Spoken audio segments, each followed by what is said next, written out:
মঙ্গলবার ভারতের ছত্তিশগড়ের কোরবা যাত্রীবাহী ট্রেনটি গেভরা রোড থেকে বিলাসপুরের উদ্দেশ্যে যাত্রা করে। বিকেল ৪টার দিকে বিলাসপুর জেলার বিলাসপুর কাটনি সেকশনের লালখাদান এলাকার কাছে একটি থেমে থাকা মালবাহী ট্রেনকে ধাক্কা দেয়। এতে যাত্রীবাহী ট্রেনের সামনের বগিটি পুরোপুরি বিধ্বস্ত হয়। ক্ষতিগ্রস্ত হয় মালবাহী ট্রেনটিও। হতাহত হয় বেশ কয়েকজন। আতঙ্কে যাত্রীদের মধ্যে হুড়োহুড়ি শুরু হয়। তাৎক্ষণিকভাবে স্থানীয়রা উদ্ধার কাজে যোগ দিলেও দ্রুত ঘটনাস্থলে পৌঁছায় উদ্ধারকারী দল। বিলাসপুরের পুলিশ সুপার জানিয়েছেন, আটকে পড়া যাত্রীদের উদ্ধারে অভিযান চলছে।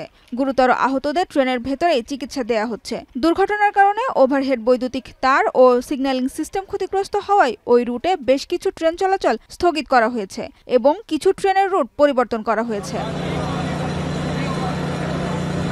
বৈদ্যুতিক লাইন চালু করতে কাজ করছে টেকনিক্যাল টিম।